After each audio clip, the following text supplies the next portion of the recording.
ವಿರಾಜಪೇಟೆ ಪುರಸಭೆಯ 2026-27ನೇ ಸಾಲಿನ ಆಯವ್ಯಯ ಸಭೆ ಅಧ್ಯಕ್ಷತೆ ವಹಿಸಿದ್ದ ಜಿಲ್ಲಾ ಉಪವಿಭಾಗಾಧಿಕಾರಿ, ಪುರಸಭೆ ಆಡಳಿತಾಧಿಕಾರಿ ನಿತಿನ್ ಚಕ್ಕಿ ಅವರು 48,54,60,000 ನಿರೀಕ್ಷಿತ ಬಜೆಟ್ ಮಂಡನೆ ಮಾಡಿದರಲ್ಲದೆ ಈ ಸಾಲಿನ ನಿರೀಕ್ಷಿತ ಉಳಿತಾಯ 55,66,000 ಎಂದು ಹೇಳಿದರು. 2026-27ನೇ ಸಾಲಿನ ಅಂದಾಜು ಪ್ರಮುಖ ವೆಚ್ಚಗಳು: ಪುರಸಭೆಯಲ್ಲಿ ದಾಖಲೆಗಳನ್ನು ಡಿಜಿಟಲೀಕರಣ ಮಾಡಲು 25 ಲಕ್ಷ, ನೂತನ ಕಚೇರಿ ಕಟ್ಟಡಗಳ ನಿರ್ಮಾಣ ಕಾಮಗಾರಿಗೆ 7.5 ಕೋಟಿ ರೂಪಾಯಿ, ಪೌರ ಕಾರ್ಮಿಕರಿಗೆ ಆರೋಗ್ಯ ಮತ್ತು ಅಪಘಾತ ವಿಮೆ ಹಾಗೂ ಆರೋಗ್ಯ ತಪಾಸಣೆ ವೆಚ್ಚ ಸೇರಿ 12 ಲಕ್ಷ, ಮಂಗಳಮುಖಿಯರ ಅಭಿವೃದ್ಧಿಗಾಗಿ 5 ಲಕ್ಷ. ವಿರಾಜಪೇಟೆ ಪುರಸಭೆ ದಾಖಲೆಗಳನ್ನು ಡಿಜಿಟಲೀಕರಣವನ್ನು ಕನ್ನಡದಲ್ಲಿ ಮಾಡಿರುವುದು ಉತ್ತಮವಾಗಿದೆ ಎಂದು ಶ್ಲಾಘನೆ ವ್ಯಕ್ತಪಡಿಸಿದರು. ಅದೇ ರೀತಿ ಇಂದಿನ 2026-27ನೇ ಸಾಲಿನ ಬಜೆಟ್ ಮಂಡನೆ ಮಾಡಿಕೊಡಬೇಕಾಗಿ ಮಾನ್ಯರಿಗೆ ಸದಾ ಚಿಂತಿಸುತ್ತಾ ಬೆನ್ನೆಲುಬಾಗಿ ನಿಂತಿರುವ ಮಾನ್ಯ ಶಾಸಕರು, ವಿರಾಜಪೇಟೆ ವಿಧಾನಸಭಾ ಕ್ಷೇತ್ರ ಹಾಗೂ ಮಾನ್ಯ ಮುಖ್ಯಮಂತ್ರಿಗಳ ಕಾನೂನು ಸಲಹೆಗಾರರು, ವಿರಾಜಪೇಟೆ ಹಾಗೂ ಇಂದಿನ ಆಡಳಿತ ಮಂಡಳಿಯ ಎಲ್ಲ ಗೌರವಾನ್ವಿತ ಮಾಜಿ ಅಧ್ಯಕ್ಷರುಗಳು, ಉಪಾಧ್ಯಕ್ಷರು, ಸ್ಥಾಯಿ ಸಮಿತಿ ಅಧ್ಯಕ್ಷರುಗಳು, ಸರ್ವ ಸದಸ್ಯರು ಹಾಗೂ ನಾಮನಿರ್ದೇಶಿತ ಸದಸ್ಯರುಗಳಿಗೆ ಧನ್ಯವಾದಗಳನ್ನು ಅರ್ಪಿಸುವುದು ನಮ್ಮೆಲ್ಲರ ಆದ್ಯ ಕರ್ತವ್ಯವಾಗಿದೆ. ಪುರಸಭಾ ವ್ಯಾಪ್ತಿಯ ಜನರಿಗೆ ಅತ್ಯುತ್ತಮ ಮೂಲಭೂತ ಸೌಲಭ್ಯವನ್ನು ಒದಗಿಸುವುದು ಮತ್ತು ಪುರಸಭೆಯನ್ನು ಆರ್ಥಿಕವಾಗಿ ಸದೃಢಗೊಳಿಸುವುದು, ಅದಕ್ಕೆ ತಕ್ಕ ಆದಾಯ ಮೂಲಗಳಾದ ತೆರಿಗೆ ಸಂಗ್ರಹಿಸಿ ಹಾಗೂ ಅನುದಾನ ಪಡೆದು ಇವೆಲ್ಲವನ್ನು ಬಜೆಟ್ ಒಳಗೊಂಡು ಬರುವ ಆದಾಯಗಳಲ್ಲಿ ಆಸ್ತಿ ತೆರಿಗೆ, ವಾಣಿಜ್ಯ ಮಳಿಗೆ ಬಾಡಿಗೆ, ಉದ್ದಿಮೆ ಪರವಾನಗಿ, ಮಾರುಕಟ್ಟೆ ಬಾಡಿಗೆಗಳು ಹಾಗೂ ಇತರೆ ಶುಲ್ಕಗಳು ಮತ್ತು ಸರ್ಕಾರದಿಂದ ಬಿಡುಗಡೆ ಆಗುವ SFC ಅನುದಾನ, ಹಣಕಾಸು ಆಯೋಗದ ಅನುದಾನ, SFC ವಿಶೇಷ ಅನುದಾನ ಪ್ರಮುಖವಾಗಿರುತ್ತದೆ.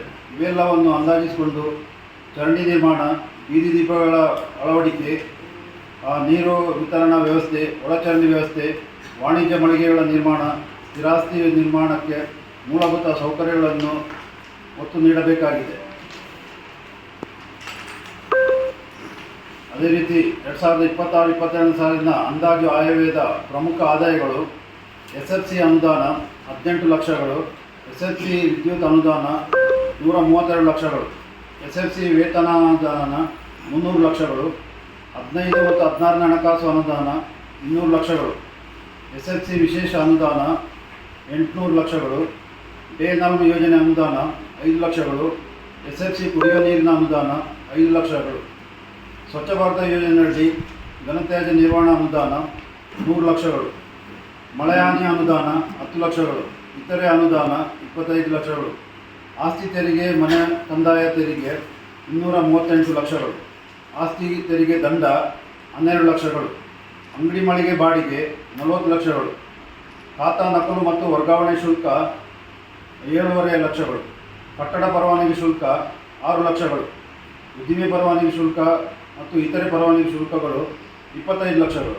ಪ್ರಮುಖ ವೆಚ್ಚಗಳು: ಬೀದಿ ದೀಪ ಮತ್ತು ನೀರು ಸರಬರಾಜು ವಿದ್ಯುತ್ ಸ್ಥಾವರಗಳ ಬಿಲ್ಲು ಪಾವತಿಗಾಗಿ 13 ಲಕ್ಷಗಳು, ಕಾಯಂ ನೌಕರರ ವೇತನ ಪಾವತಿಸಲು 300 ಲಕ್ಷಗಳು, ಭೂಮಿ ಖರೀದಿಗಾಗಿ 10 ಲಕ್ಷಗಳು, ದಾಖಲೆಗಳನ್ನು ಡಿಜಿಟಲೀಕರಣ ಮಾಡಲು 25 ಲಕ್ಷಗಳು, ಮಂಗಳಮುಖಿಯರ ಅಭಿವೃದ್ಧಿಗಾಗಿ 5 ಲಕ್ಷಗಳು, ಪೌರ ಕಾರ್ಮಿಕರಿಗೆ ಆರೋಗ್ಯ ಮತ್ತು ಅಪಘಾತ ವಿಮೆ 7 ಲಕ್ಷಗಳು, ಪೌರ ಕಾರ್ಮಿಕರ ಆರೋಗ್ಯ ತಪಾಸಣೆ ವೆಚ್ಚ 5 ಲಕ್ಷಗಳು, ಕಚೇರಿ ಕಟ್ಟಡ ನಿರ್ಮಾಣ ಕಾಮಗಾರಿಗಾಗಿ 750 ಲಕ್ಷಗಳು, ವಾಣಿಜ್ಯ ಮಳಿಗೆ ಕಾಮಗಾರಿಗಳಿಗಾಗಿ 25 ಲಕ್ಷಗಳು, ಕಚೇರಿ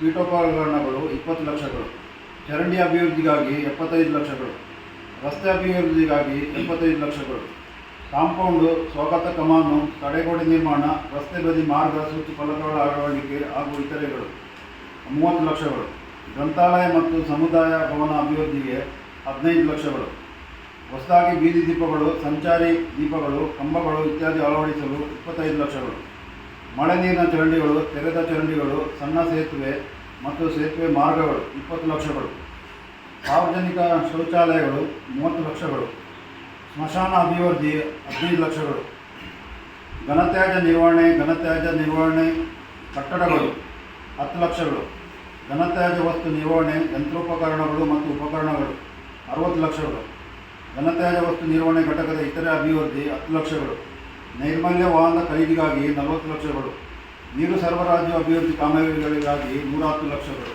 ಶುಲ್ಕ 22.50 ಲಕ್ಷಗಳು, ಮಾರುಕಟ್ಟೆ ಶುಲ್ಕಗಳು 25 ಲಕ್ಷಗಳು, ಸ್ಟಾಂಪ್ ಶುಲ್ಕ 20 ಲಕ್ಷಗಳು, ಬ್ಯಾಂಕ್ ಖಾತೆಗಳಿಂದ ಬರುವ ಬಡ್ಡಿ 12.5 ಲಕ್ಷಗಳು, ಜಾಹೀರಾತು ಶುಲ್ಕ 3 ಲಕ್ಷಗಳು, ಇತರೆ ಬಾಡಿಗೆಗಳು, ಟೆಂಡರ್ ಫಾರ್ಮ್ಗಳು ಮಾರಾಟ, ರಸ್ತೆ ಅಗೆತ ಶುಲ್ಕ, ವಾಹನ ಬಾಡಿಗೆ ಶುಲ್ಕಗಳು, ಇತರೆ ಶುಲ್ಕಗಳು 3.5 ಲಕ್ಷಗಳು.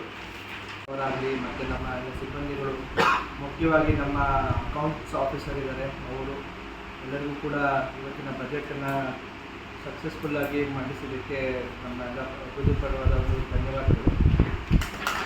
ಹಾಗೂ ಇವತ್ತು ಉಪಸ್ಥಿತರಿರುವ ನಮ್ಮ ಮಾಧ್ಯಮದ ಮಿತ್ರರು ಮತ್ತು ನಮ್ಮ ಜನತೆ ಎಲ್ಲರೂ ಕೂಡ ಇವತ್ತು ಭಾಗವಹಿಸಿದ್ರಿ, ಅದಕ್ಕೂ ಕೂಡ ನನ್ನ ಅಭಿನಂದನೆಗಳು.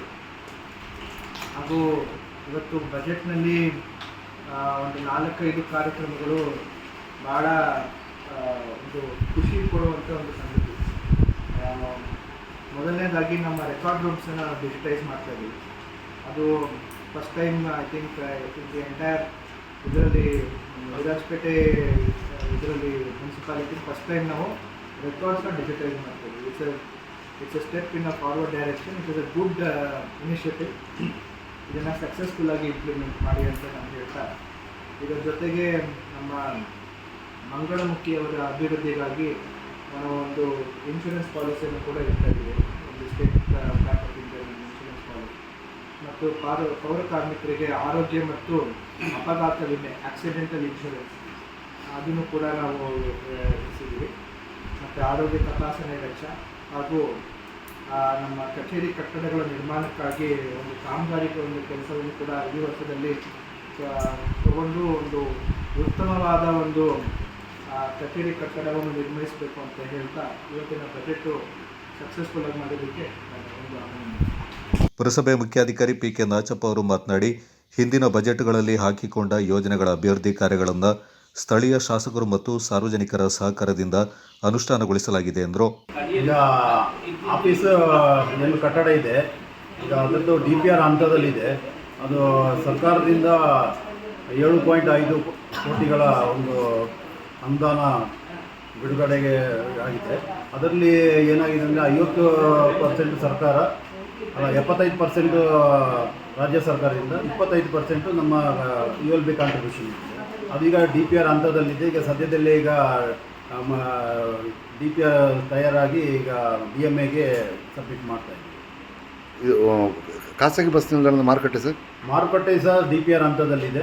ಸದ್ಯದಲ್ಲೇ ಅದು ಸಮೇತ ಈಗ ಟೆಂಡರ್ ಪ್ರಕ್ರಿಯೆ ಆಗುತ್ತೆ. ಈ ಸಂದರ್ಭ ಪುರಸಭೆ ಕಚೇರಿ ವ್ಯವಸ್ಥಾಪಕರಾದ KB ಸುಜಾತ, ಪರಿಸರ ಅಭಿಯಂತರರಾದ ರೀತು ಸಿಂಗ್, KB ಸಮೀರ್ ಸುಹೇಲ್, ಕಂದಾಯ ಅಧಿಕಾರಿ VK Somashekhar, accountant KB Sameer Suhail, ಕಂದಾಯ ಅಧಿಕಾರಿ VK Somashekar, KM Sulekha, VK ಅಕ್ಕಂಬದೇವಿ ಮತ್ತಿತರ ಅಧಿಕಾರಿಗಳು ಹಾಗೂ ಸಿಬ್ಬಂದಿಗಳು ಪಾಲ್ಗೊಂಡಿದ್ದರು.